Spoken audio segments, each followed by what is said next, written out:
తులారాశి.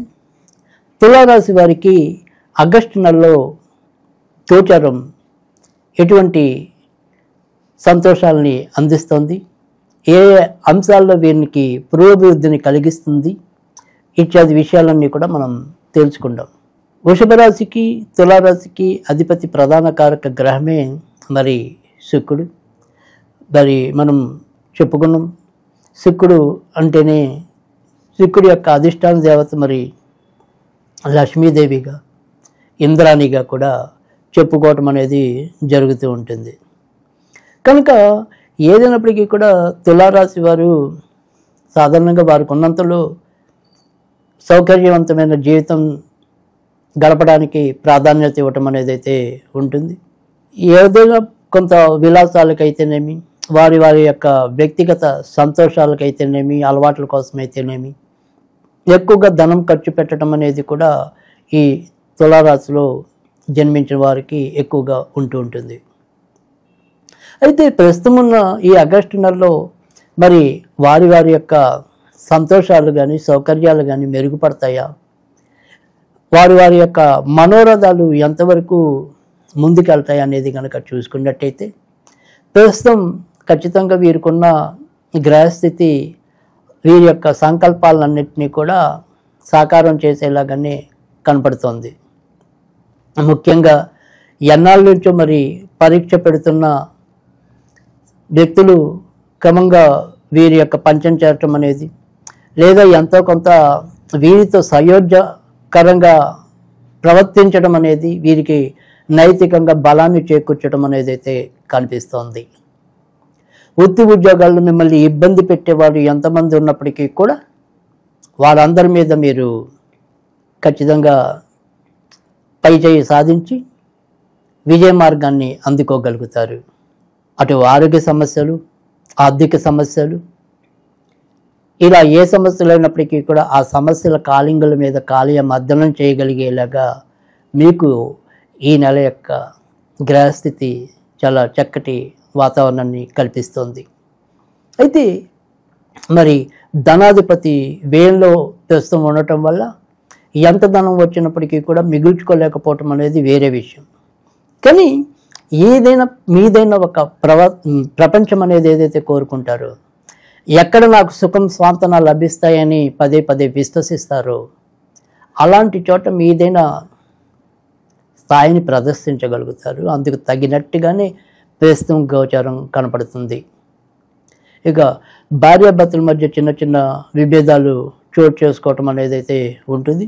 ఇక తర్వాత ఎప్పటికే ఏదైనా సరే మరి తులారాశిలో జన్మించి గత కొంతకాలంగా ఏదైనా సరే ఈ విడాకులు బాట పడుతున్న వారు ఎవరైనా సరే ఉంటే కనుక భార్యాభర్తలు వారి యొక్క సంకల్పం ఏదైతే ఉంటుందో విడిపోవాలనేది, ఆ రకంగా మాత్రం కొంత ముందుకెళ్ళే పరిస్థితి కూడా ఈ నెలలో అది ఖచ్చితంగా మరి ఒక ఫైనల్ జడ్జిమెంట్ అంటాం కదా, అలాంటి దానికి రావడానికి కూడా ఆస్కారం ఎక్కువగానే కనిపిస్తుంది.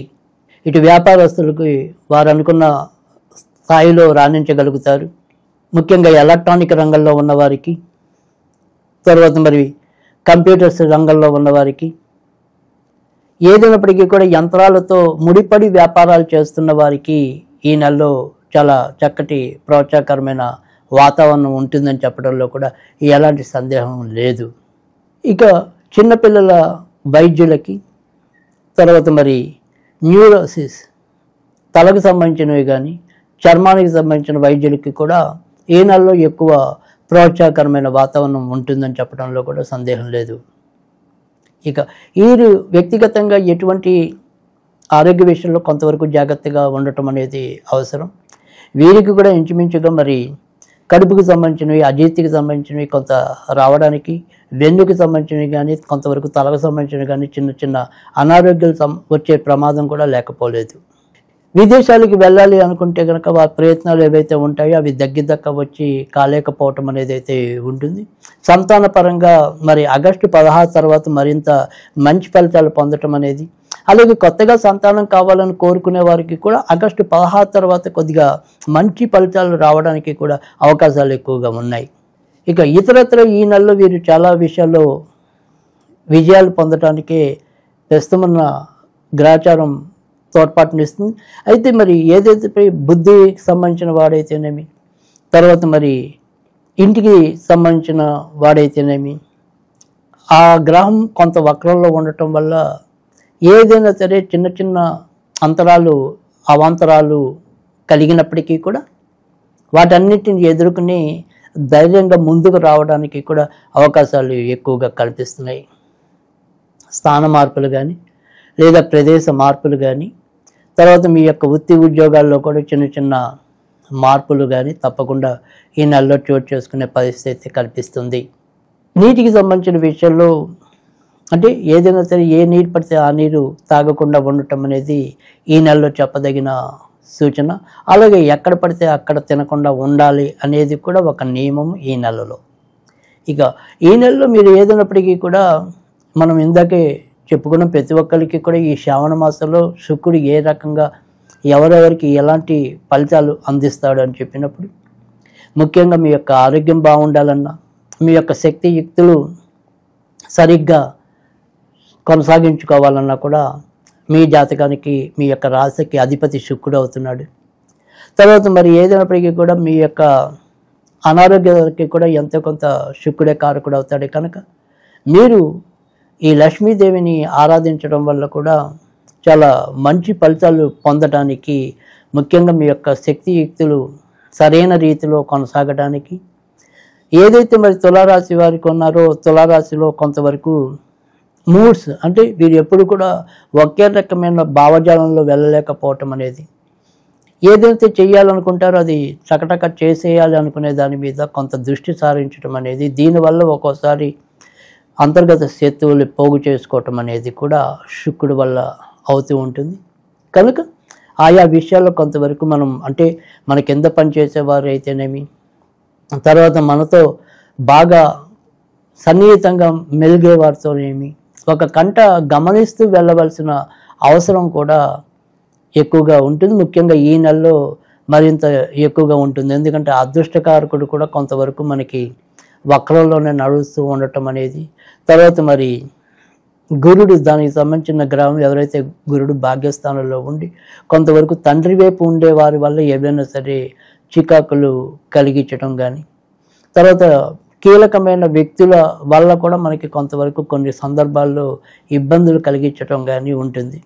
అయినప్పటికీ మొదట్లో మనం చెప్పుకున్నప్పటికీ మిగతా గ్రహస్థితి అంతా కూడా బాగుండటం వల్ల అందరి మీద పైగా అంటే ఫైనల్గా మనం చూసుకున్నట్టయితే కనుక, చివరిగా మనం చూసుకున్నట్టయితే తప్పకుండా విజయం లభించటం అనేది, విజయం మీ సొత్తు కావటం అనేది అయితే ఉంటుంది. కానీ మన వంతు మనం జాగ్రత్తలో ఎలా ఉండాలి అని చెప్పటం అనేది మాత్రమే ఇక్కడ ఒక ప్రధాన ఉద్దేశం. ఇక ఈ నెలలో మరి ఏదైనప్పటికీ కూడా తులారాశి వారు చేసుకోవాల్సిన పరిహారాలు ఏంటి అనేది కనుక చూసుకున్నట్టయితే కనుక, తులారాశి వారు ఈ నెలలో మరి మంగళవారాలు మామూలుగా అయితే కనుక శుక్రవారాలు లక్ష్మీదేవిని ఎక్కువగా పూజిస్తూ ఉంటాం కదా, అలా కాకుండా వీరు ఈ నెలలో ఎక్కువగా మంగళవారాలు లక్ష్మీదేవిని పూజించడం, అలాగే వారింటో ఏదైనా కనుక సంప్రదాయం ఉంటే కనుక మంగళగౌరి వ్రతాన్ని చేసుకోవటం అనేది చెప్పదగిన సూచన. ఒకవేళ సరే మనం అలాంటివి వ్రతాలు నోములు ఇలాంటివి పెద్ద పెద్దవి ఏమి చేసుకునే వీలు కానీ మరి అలాంటి సంప్రదాయం కానీ మన ఇంట్లో పెద్దగా లేకపోతే కనుక మంగళవారం నాడు మీకు ఏమాత్రం అవకాశం ఉన్నా కూడా లక్ష్మీదేవికి పెట్టగలిగితే బూరెలు నివేదన చేయండి. లేదంటే మీ శక్తి అనుసారం కొద్దిగా బెల్లం ముక్క, అది కూడా పటిక బెల్లం, అంటే పటిక బెల్లం చిప్స్ కాదు, పటిక బెల్లం ముక్కలు పెట్టడం వల్ల కూడా చాలా చక్కటి మంచి ఫలితాలు లభిస్తాయని చెప్పడంలో కూడా సందేహం లేదు. ఇక ఈ నెలలో మనం ఏదైనా సరే చదువుకోవాల్సింది ఉంటే కనుక ఓం నమో భార్గవాయ నమః, ఓం నమో భార్గవాయ నమః అనేది కనుక శక్తి అనుసారం జపించినట్టయితే తప్పకుండా మంచి ఫలితాలు వస్తాయని చెప్పడంలో కూడా ఎలాంటి సందేహం లేదు.